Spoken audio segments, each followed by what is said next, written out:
Halo Sobat Kebenaran, saat ini berada kembali di channel saya. Tentulah saya akan tersenyum-senyum bergembira karena apabila Bapak Ibu berkenan subscribe channel ini untuk pengembangan. Puji Tuhan, haleluya. Dan saat ini kita akan berbicara berkaitan dengan korelasi antara Abraham telah mengorbankan Ishak dan pengorbanan Tuhan Yesus. Memang saudara-saudara yang terkasih, peristiwa ini merupakan peristiwa yang luar biasa bagi Abraham. Sebagaimana dikatakan dalam Kejadian 22 ayat 1, setelah semua itu Allah mencoba Abraham dan ia berfirman kepadanya.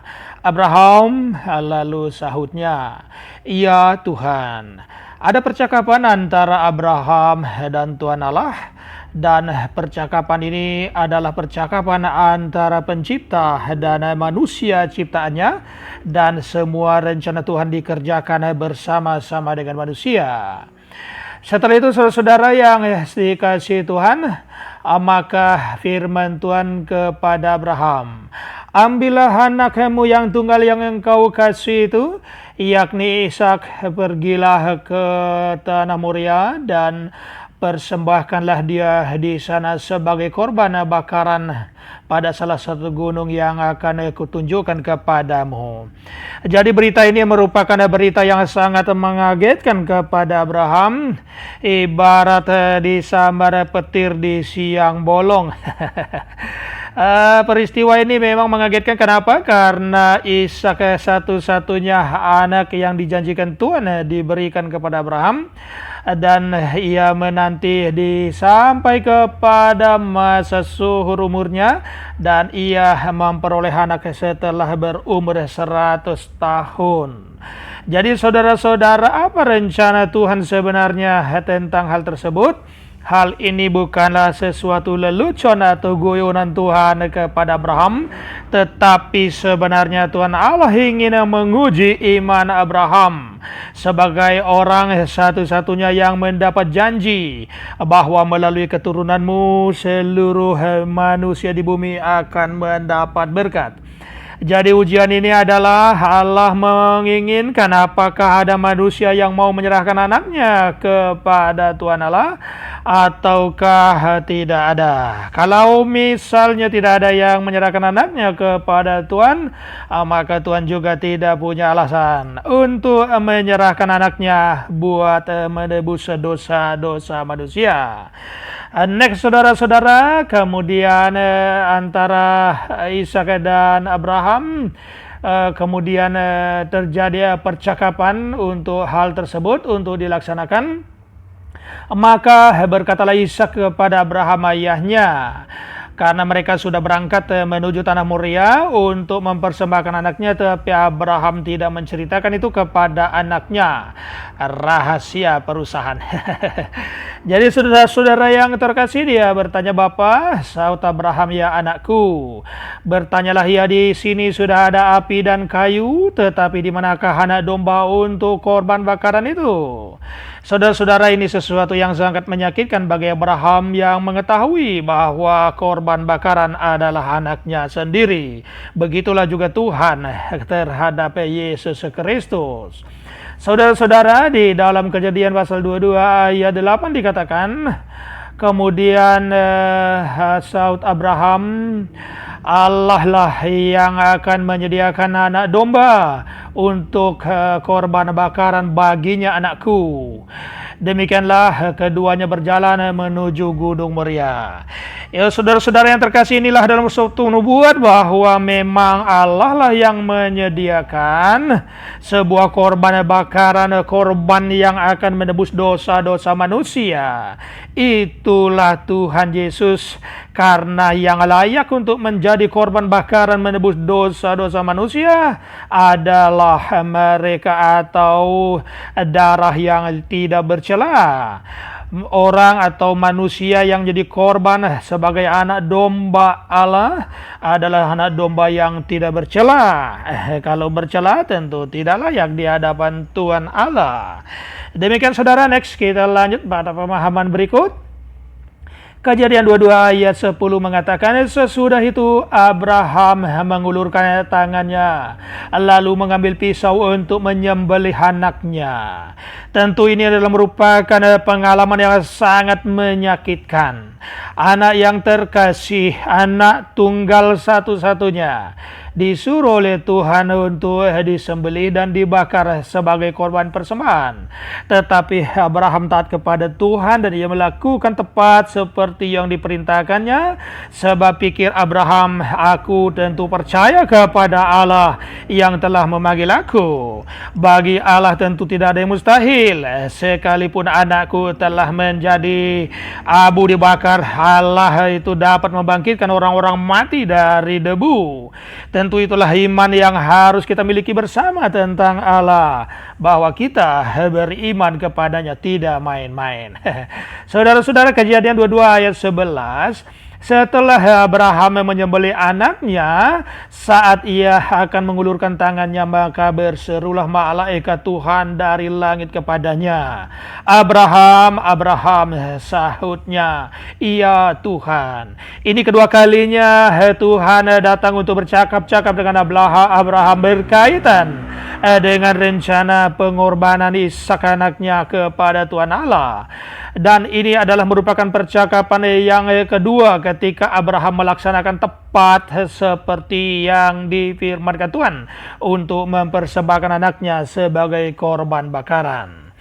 Saudara-saudara, sahabat kebenaran, Kejadian 22 ayat 12 mengatakan, lalu ia berfirman, jangan bunuh anak itu dan jangan kau apa-apakan dia, sebab telah ku ketahui sekarang bahwa engkau takut akan Allah dan engkau tidak segan-segan untuk menyerahkan anakmu yang tunggal kepadaku.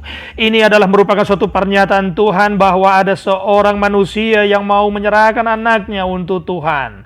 Sekarang Tuhan punya alasan untuk menyerahkan anaknya yang tunggal, Yesus Kristus, yang adalah dirinya sendiri, untuk dikorbankan bagi manusia. Manusia berdosa saja bersedia untuk menyerahkan anaknya menjadi korban bakaran bagi Tuhan karena iman kepada Allah.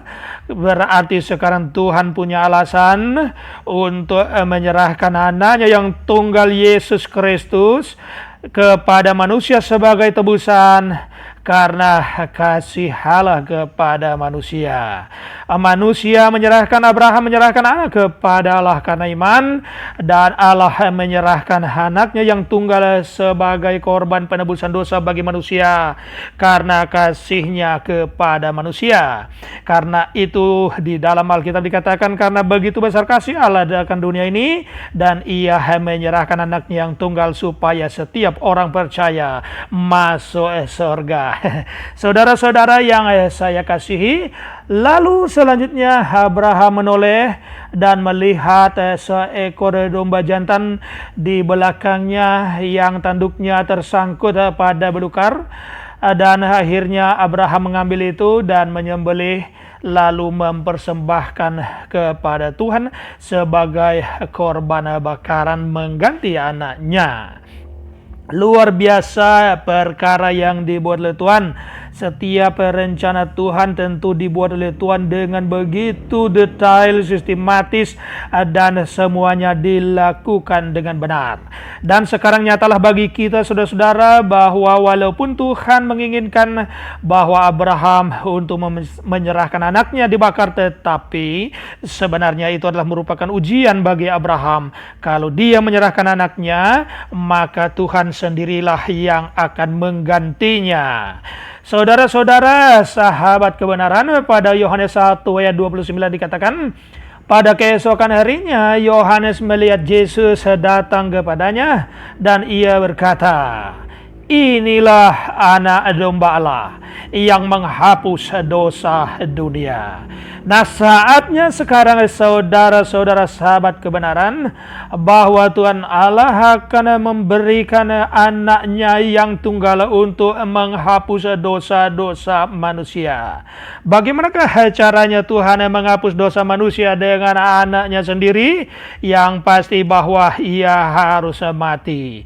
Mati tergantung di kayu salib salib dan darah ditumpahkan buat kita, dan kita mendapat penyucian atas pengorbanan Kristus. Puji Tuhan atas karya ini. Allah layak disembah dan dipuji untuk selama-lamanya. Sebagaimana kata Yesaya pasal 53 ayat 5 dikatakan, tetapi dia tertikam oleh karena pemberontakan kita, dia diremukkan oleh karena kejahatan kita, ganjaran yang mendatangkan keselamatan bagi kita ditimpakan kepadanya, dan bilur-bilurnya lah yang menjadikan kita sembuh. Jadi sahabat kebenaran, ini sudah nyata bagi kita sekarang, bahwa Tuhan Allah lah yang harus mengerjakan itu, karena tidak mungkin manusia yang berdosa dicurahkan darahnya, padahal itu darah yang penuh dengan dosa.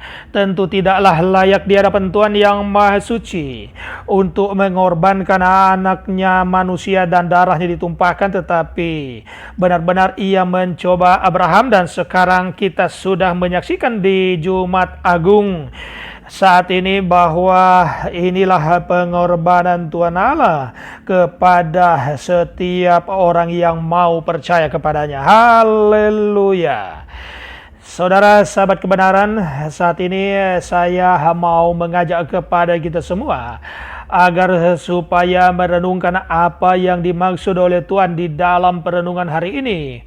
Karena kitab suci berkata, barang siapa yang percaya kepada dia tidak akan dipermalukan.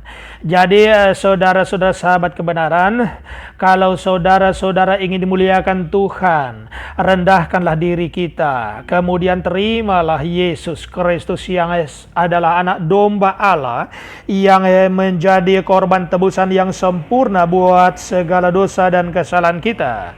Kalau kita tidak menerima dia, maka satu ketika saudara dan saya akan dipermalukan oleh Tuhan. Kenapa kita dipermalukan? Karena pengorbanan sudah ada begitu nyata di depan kita, disediakan secara cuma-cuma oleh Tuhan, tetapi banyak orang yang menolaknya, menolak sesuatu yang besar, sesuatu yang mulia, sesuatu yang kekal, adalah merupakan sesuatu yang sangat memalukan.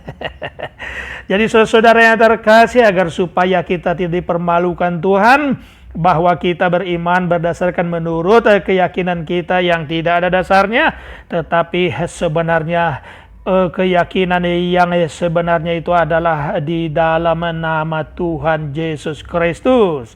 Abraham sudah memberi anaknya, Tuhan Yesus juga sudah memberikan putranya yang tunggal, yaitu Yesus Kristus buat manusia. Tinggal kitalah sekarang, apakah saudara menerima dia atau tidak. Kalau menerima, kita dipermuliakan. Kalau tidak, kita dipermalukan. Oke, terima kasih, terpujilah Tuhan.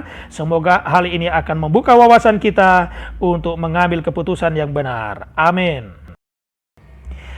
Nah, saudara-saudara sahabat kebenaran, bahwa kita akan melanjutkan nanti pembahasan di part 2 tentang pengorbanan Tuhan Yesus, yaitu korelasi antara pengorbanan Abraham dan pengorbanan Tuhan Yesus di kayu salib. Kita jumpa di part 2. Tuhan memberkati kita semua. Amin.